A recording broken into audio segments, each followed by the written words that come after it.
আসসালামু আলাইকুম সুপ্রিয় শিক্ষার্থী বন্ধুরা, আজকের ক্লাসে আমরা জেরান্ড এবং পার্টিসিপল সম্পর্কিত সর্বশেষ টেকনিক এবং টেকনিক নম্বর হচ্ছে 6 নিয়ে এসেছি। এবং এই টেকনিকে আমরা সহজেই কিভাবে জিরান্ড থেকে প্রেজেন্ট পার্টিসিপলকে আলাদা করা যায় সেটা জানি। প্রথমে আমরা দেখব যে সকল প্রেপোজিশনের পর সকল প্রেপোজিশন এর পর ভার প্লাস আইএনজি হয় এবং এই ভার প্লাস আইএনজিটা জেরান্ড হয়। তাহলে আমরা এখানে দেখলাম যে সকল প্রেপোজিশনের পরে এরপরে ভার্ব আসলে ওই ভার্বের সঙ্গে আইএনজি হবে এবং ওই আইএনজি যুক্ত শব্দটা জেরান্ড হবে। কিন্তু শুধু টু ব্যতীত লেখেন শুধু টু ব্যতীত। টু একটা প্রেপোজিশন, কিন্তু টু এর পরে ভার্বের সঙ্গে আইএনজি বসবে না। তাহলে টু এর পর লিখবো টু এর পর ভি বি হয় মানে ভার্বের বেস ফর্ম। লিখতে পারি বেস ফর্ম অফ ভার্ব। তাহলে টু এর পরে ভার্বের বেস ফর্ম বসে, কিন্তু with a view to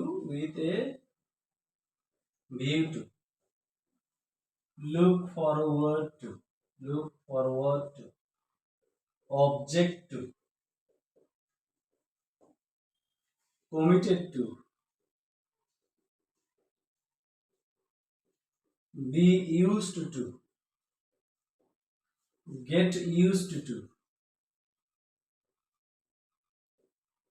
habituated to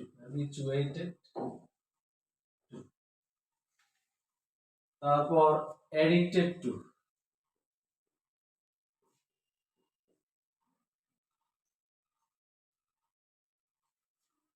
এছাড়া cannot help could not help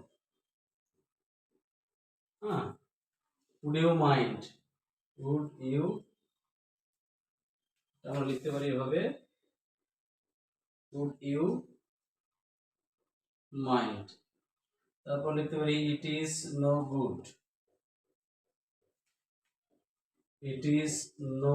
use। এই সকল ফ্রেজের পর, যেমন উইথ এ ভিউ টু, এই সকল টু এর পর ভার্ব আসলে তার সঙ্গে আইএনজি বসবে।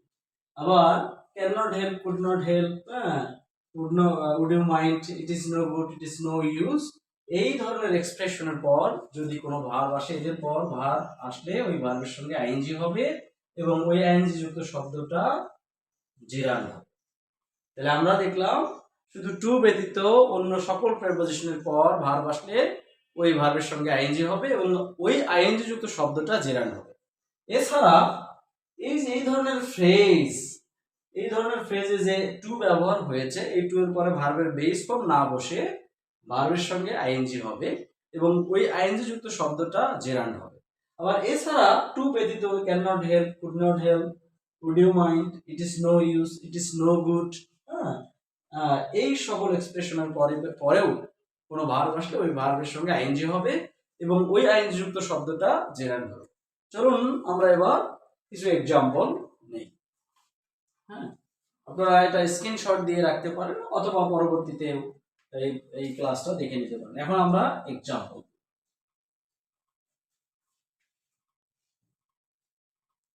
যদি আমি এভাবে এক্সাম্পল দেই, এক্সাম্পলগুলো একটু লক্ষ্য করুন।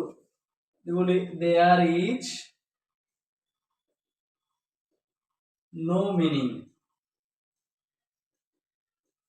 in earning illegally,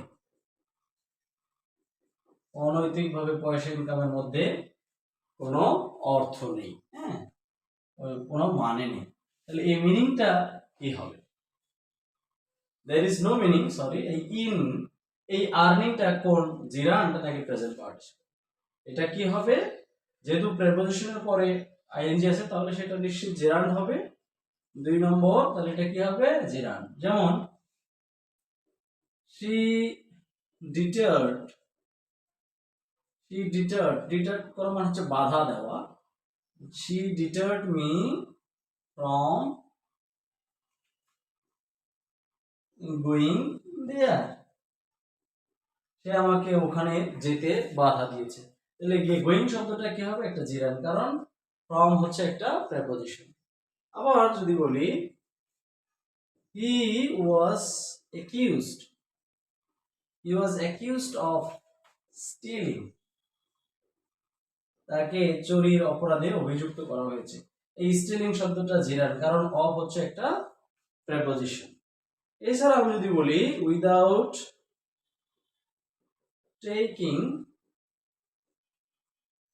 physical exercise you cannot keep your body fit। তাহলে এই টেকিং শব্দটা কি? টেকিং শব্দটা একটা জিরান, কারণ উইদাউট হচ্ছে একটা প্রেপোজিশন। আবার যদি এরকম বলি she went to the airport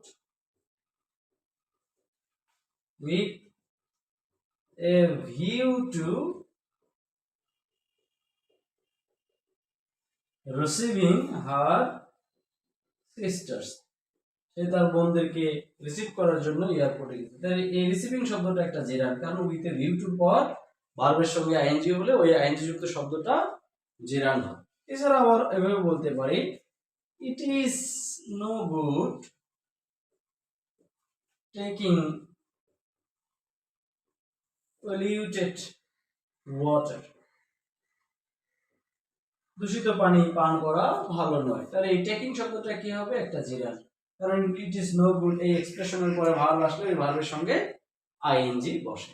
আবার এভাবে যদি বলি she is addicted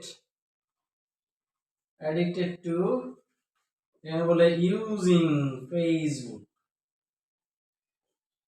সে ফেসবুকে আসক্ত হয়েছে। তাহলে এখানে ইউজিং শব্দটা কি হবে? ইউজিং শব্দটা একটা জিরান হবে, হ্যাঁ, কারণ এডিক্টেড টু এই এক্সপ্রেশনের পরে ভার্ব আসলে ওই ভার্বের সঙ্গে আইএনজি বসে। কিছু ব্যতিক্রম তো আছেই, সেটা আমরা উপরে লিখছি। যদি এই ধরনের প্রশ্ন আসে যে ধরেন she came in crying,